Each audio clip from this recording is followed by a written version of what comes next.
thing I do, I look for troublemakers. And that looks a little bit sneaky right here.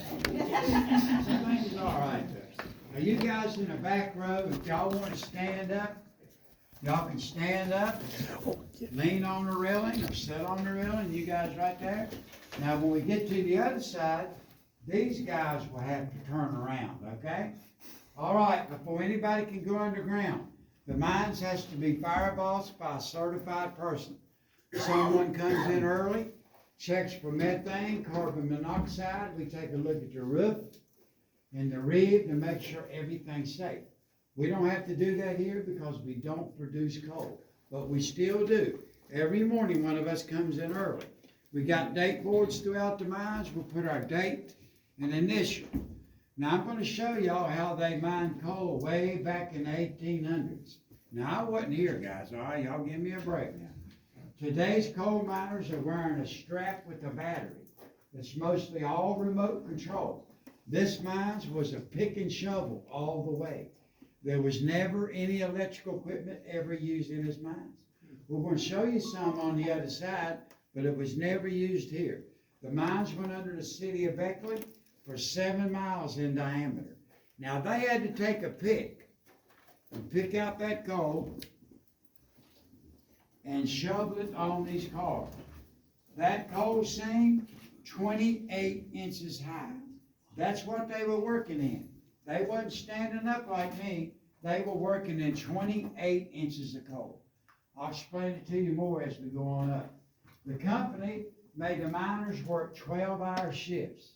They demanded that they shovel, hand load 10 tons of coal in 12 hours. 10 of these cars. If they didn't do it, they lose the job. A lot of times they brought their teenage son in to help them get the quota. Once the car was loaded, they all had a piece of wood with the number on it. That number corresponded to their name outside. That's how they knew who to pay. Now they were thieves back then, like they are today. A lot of times the car would go outside, somebody would steal the wood and put it on their car. This guy wouldn't get paid. So finally they put the wood in the car first, then they loaded the car. When it got unloaded outside, they knew who to pay. I brought y'all in on a rebuilt locomotive right there. Now back in these days, they had track, but they didn't have electricity going underground. How do you think they drug these cars out of the mines back in those days? What'd they use? Mules, horses, donkeys. They even used dogs. Has anyone seen the movie Coal Miner's Daughter? That's what it was. Everybody lived in a coal camp. Every coal camp had a company store. Maybe you've heard the song, 16 tons, what do you get? Another day older and deeper in debt. That's what it was. They bought all their food, clothing, medicine, tools. Everything had to be purchased at the company store, even the houses they lived in. If a coal miner got killed back in those days, the company gave the family 3 days to move out. Wow. So another family can move in. Now I've got an LED light on my cat. They didn't have LED lights back then. They started out with a teapot and a can of kerosene.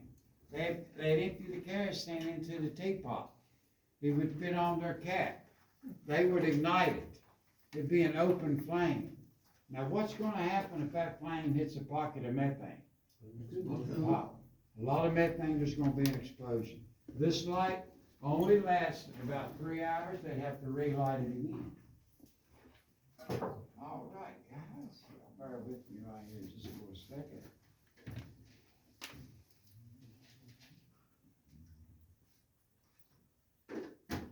Okay, after the teapot I showed you, they came out with what's called a carbide lamp.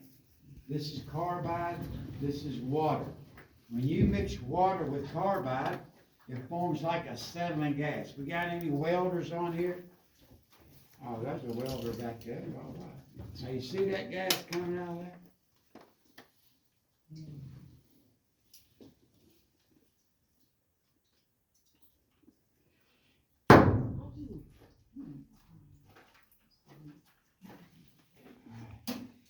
Now, can you imagine working a 12-hour shift with a light like this. That's all they had. Each coal miner had to carry a can of carbide with him. If they were lucky, this light might last about 4 hours. They'd have to relight it again. If they ran out of water, they had to use their spit to relight it. Like I said, if you hadn't hit a pocket of methane, there was going to be a pop or an explosion. All right. Now I'm going to show everyone how dark it is underground without any light. All right. Now, over the years, my light went out plenty of times. One time my light went out. Took them about 30 minutes to find me. I had one major problem. Can anybody tell me what it would be other than I can't see?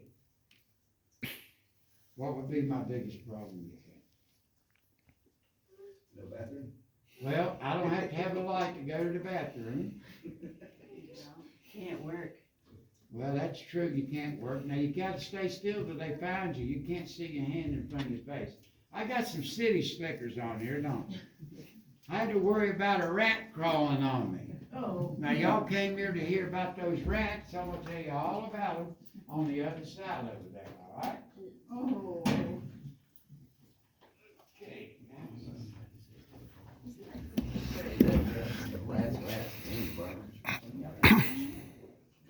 Now, they had one way to check the low air methane back in those days. And that's what it was right there. What's that look like? That's right. No one's heard about West Virginia, but they've heard about canaries in the coal mines. And that one's had its better day. That one don't look like it's doing so well. Yeah, that one's had it right here. Somebody asked me the other day, is that a real bird? And I said, well, if it is, we don't have much longer to live in here. I tell you that. The military did the same thing with chemicals. Yeah. All right, now let's see if you've been listening. Where did they buy the canary? Company store. Company store. Where'd they buy the material to build the cage? They go to work and set the canary right there, and they'd start picking and shoveling. If that canary is chirping and singing something like, almost heaven, West Virginia, everything's fine. If it's laying flat on his back with his legs up in the air, it's only a matter of time before it's going to get you. These canaries saved a lot of coal miners' lives back then. The reason they used the canary, the breathing in the lungs of a canary are similar to a human. Now, who is a mathematician that got anybody? Who's a mathematician around here? Somebody point at somebody or something. This guy right here. Oh, wait a minute, who you got? Well, now she's pointing at you, sir. Yeah. And you're pointing at him. Let's get this young guy, okay? All right, back in those days, they had to work a 12-hour shift. Like I said, they had to shovel 10 tons of coal in 12 hours. They only made 20 cents a ton. So, if they shoveled 10 tons of coal at 20 cents a ton, how much money did they make that day? $2. Then they had to spend $5 or $6 just to pay for the little shack they lived in. Today's coal miners make anywhere from 85 to over 100,000. Now we're going to leave here and go to the other side. I'm going to show you all the next step. They're still going to be using a pick, but they're going to be doing one thing different. We're going to slowly progress, if you want to call it that. Watch your head. Watch out for the little bat that flies around. And we'll go over here to the other side. Everybody have a seat.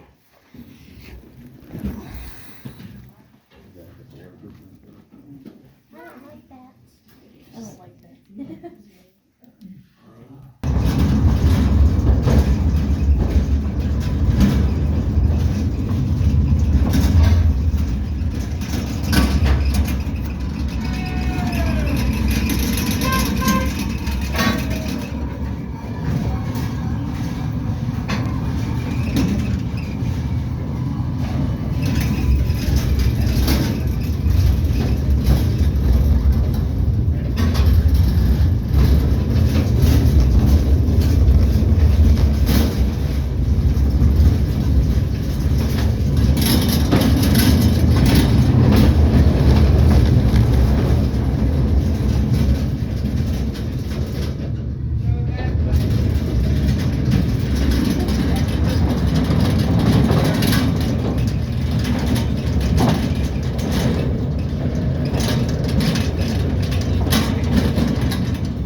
That's a little scary. A little bit, yeah. Just a tiny bit. One thing I was like, that's how they transfer the color. We'll be handed one picture. Yeah. Now, I have to, slide down a bit more. I have to apologize right here. It's hard to position these cars real good right here for everybody to see. Now, when we get down there, it's gonna be a lot better, okay? Now, over there, they were picking the coal down. Now, they're still using a pick, but they're doing something different.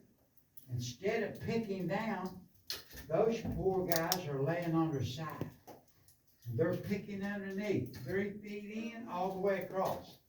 Now, that's called an undercut. Now, this is their actual work area, by the way. Now, what do you think they're gonna do different right here? Why would they do an undercut? What do you think they're gonna do different? See that old breast auger? What are they gonna do? They're gonna blast it down. That's right. It's gotta have a place to fall. After the undercut, they took that breast auger, they drilled 3 holes.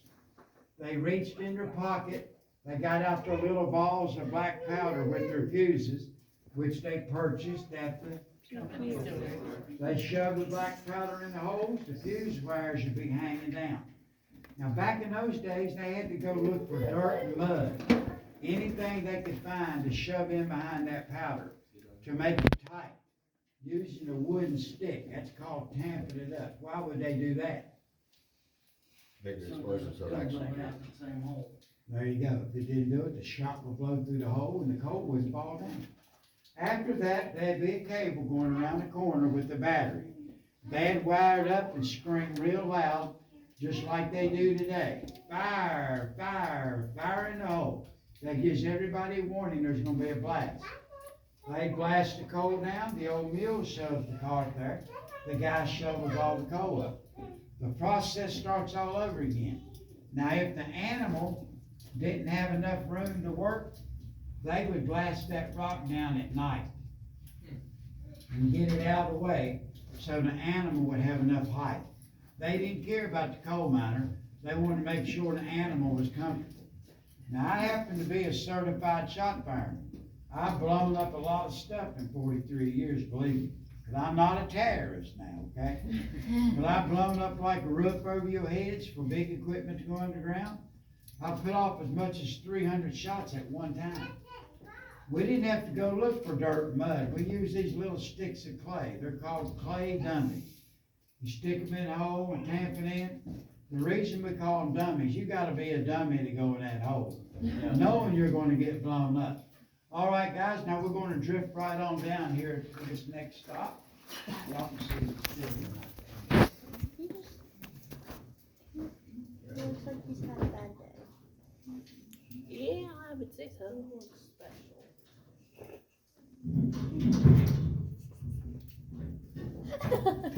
I'm just leaving that one.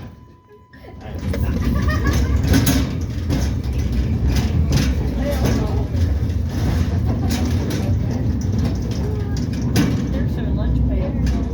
Animal.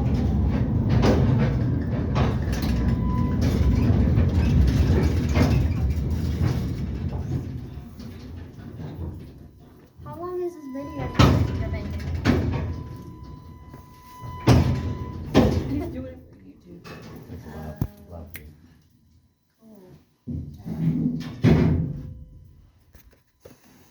All right.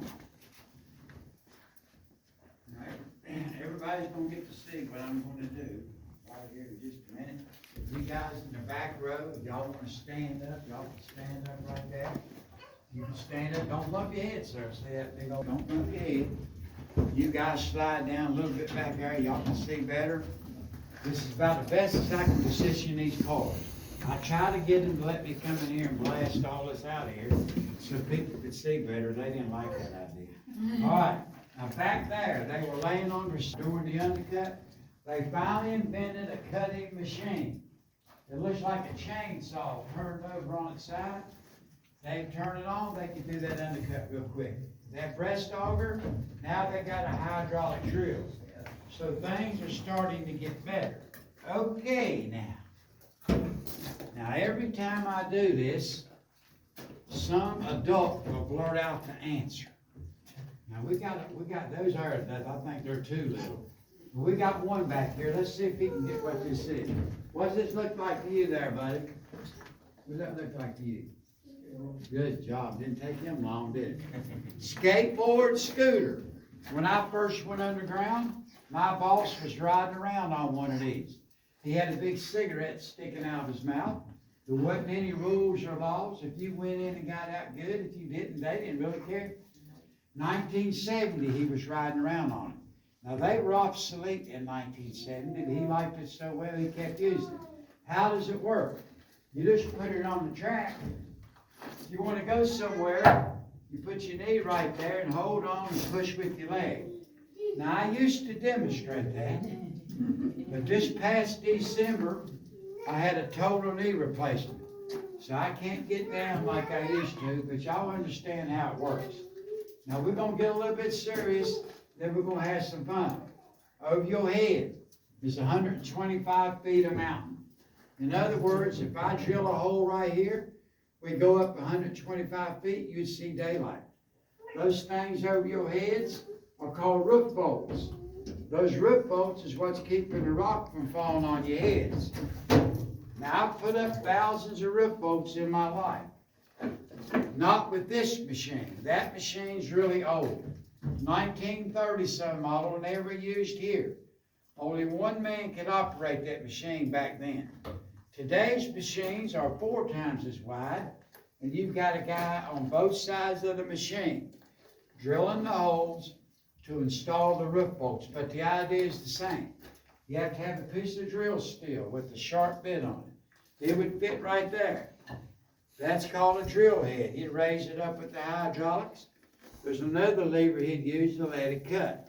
Now, this is what it looks like when you're drilling a hole to install these roof bolts. Tell me something. Where's all the rock dust going? Down. Up your nose, down your throat, in your lungs. That's why we all got black lungs. Today's machines have blower motors. When you're drilling, those motors are sucking that dust through here into the machine. All you have to do is empty out the dust boxes, but it's still a dirty, dangerous job. After you drill your hole, it's time to get this. This is what's over your heads. 4-foot glue bolt. They make them shorter. They make them longer. It's according to how bad the roof is. This is what they mostly use today. After you drill your hole, it's time to get this. Now, the other morning I had 54 elementary kids on here. I'm okay now. And I like to ask those little guys what this is. You wouldn't believe some of the things they say. I've heard popsicle, snake, hot dog, but most of them will say one thing. Let's give this guy a chance again. What does it look like? You don't have to tell me what you think it is. Just tell me what you think it looks like. You might have it with your eggs for breakfast. Sausage link. That's what most of them will say. And I tell those little guys, we can't support this roof with a sausage link. This is a tube of glue. After you drill your hole, you stick your glue up in the hole with the bolt like that. Don't let the machine push it all the way up. The bolt would fit over there. Let the machine push it up to here and let the machine spin it for about 15 seconds. Now, what do you think happens to that tube of glue? Breaks open. It breaks open. It gets hot. It flows down this bolt. It goes up into those cracks and connects all that loose rock together. You only have to spin it for about 10 seconds. If you spin it too long, the glue gets hard and sets up, and then you got this thing hanging down. You know what we call these? Helicopters. And you got to tell everybody, watch your head. I've hit my head on, they'll cut you. They'll knock your cap off. You have to bring somebody in with the torch to cut them out. Now, you notice these all through the mines. What do you think we call this? Now, don't say a dinner plate now, you don't wanna eat off that thing. Now, I'm gonna put my light on bright here a minute. I had my light on bright the other day, a lady stood up right there, stuck her finger in my face and said, if you don't get that light out of my eye, I want you to take me out of here and I want my money back. We get some doozies on here sometimes. I wanted to leave her in here. But you see those little square plates? See how rusty and old? See the newer ones? During COVID, they came in, they put up a lot of new roof bolts everywhere. We call this a pizza pan. You drill your hole, drop your pan down. This is what it sounds like when you're done. And it's there to stay.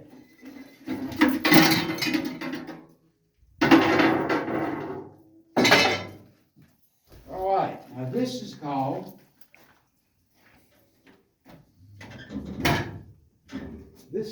a kettle bottom. There's two more there, there's one. Another name for that is a widow maker. If that falls on you, you've had it. That weighs about 280 pounds. See how slick it is? They're in the roof everywhere. They'll fall out without warning. You can't drill a hole in them and put up a bolt, they'll fall out. You have to drill to the side and put a strap under it.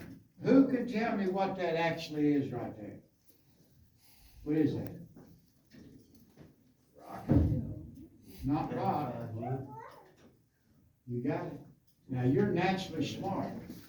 Or you've been to the coal museum, or both, or neither. You just knew it would. Very good. The other day I had a guy on here, he gave me trouble the whole tour. We got right here, I said, what is that?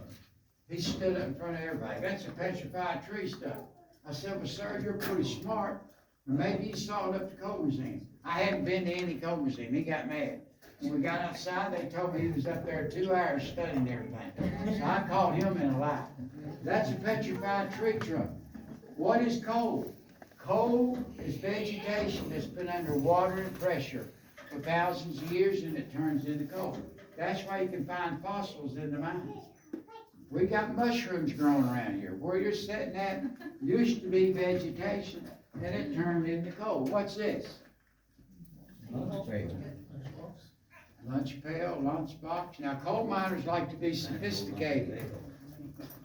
We call this a dinner bucket. Take the top off. What goes in here? Dessert tray. Coal miners eat their dessert first. We don't know if we're going to get out of here or not. What goes in here? Main course. Back in those days, they didn't have any way to heat up their food. Today's coal miners has a picnic table, coffee pot, and a microwave. They get 30 minutes for lunch. They come down, take a sip of coffee, read the headlines. Now what goes in here? Water.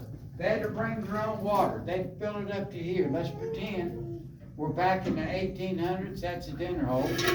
Poor old guy's been shoveling coal for about 5 hours. Now remember, he's not standing up like me.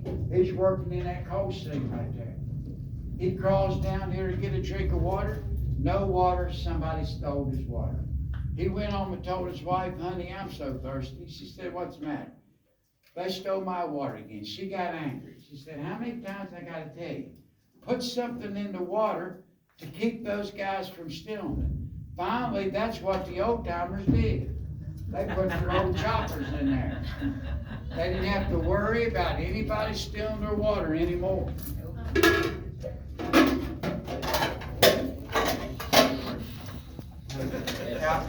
Now, people think we do have to get a laugh. No, when I was real little, I'd go spend the weekend at my grandfather's house.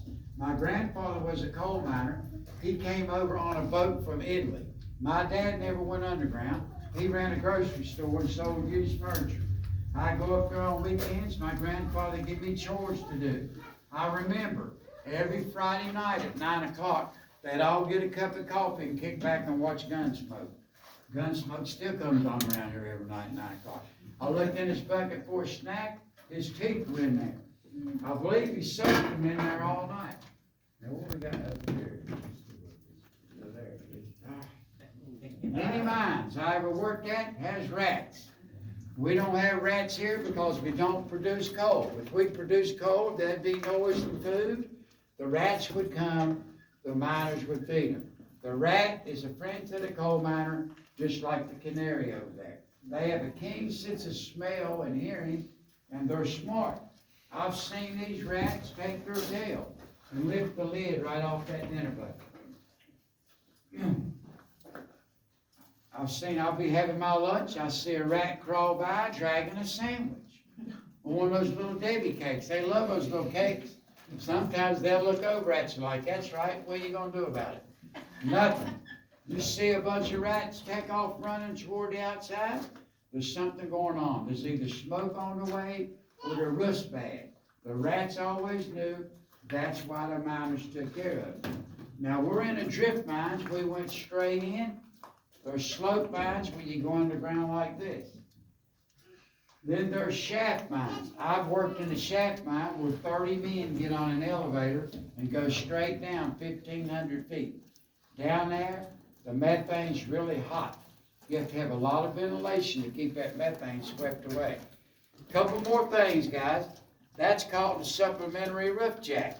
We used to use these in the old days where you couldn't put up these bolts. That thing will hold an incredible amount of weight. I've seen so much pressure coming down, right as your roof fall, so much weight pushing down. These jacks will buckle over, snap, and break. Right before a major roof fall, these plates will ping out. They'll go ping, and they'll shoot out just like a shotgun before the mountain falls in. A lot of guys got killed with those plates hitting them in the side of the head. These timbers look strong, they'll break just like a toothpick. I've seen so much pressure coming down, it'll cause the floor to hoof up and split open just like an earthquake from the pressure coming from up there. This is the old mine phone. Come in outside, we need help. Well, you might get an answer, you might not. All you have is a wire going from here to the outside. If a rock or something falls, you don't have any communication. Guess what they got underground now for communication? Wi-Fi stations every so many feet. Not all the mines yet. They got this fiber optic stuff. I don't understand a thing about it. All I know is they try to text your friends outside, but it don't work. They got Wi-Fi underground. I got time for one question. Anybody got a question?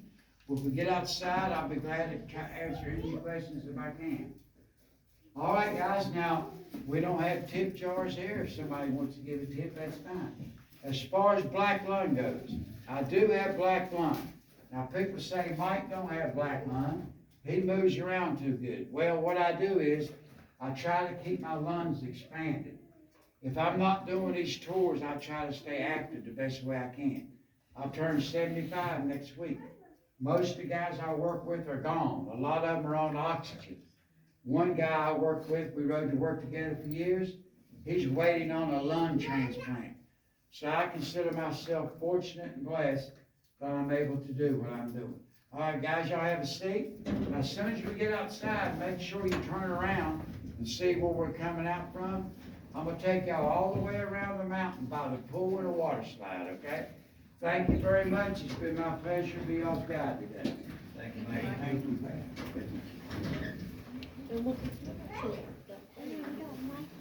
Yeah, watch your phone there. You don't want to fall in.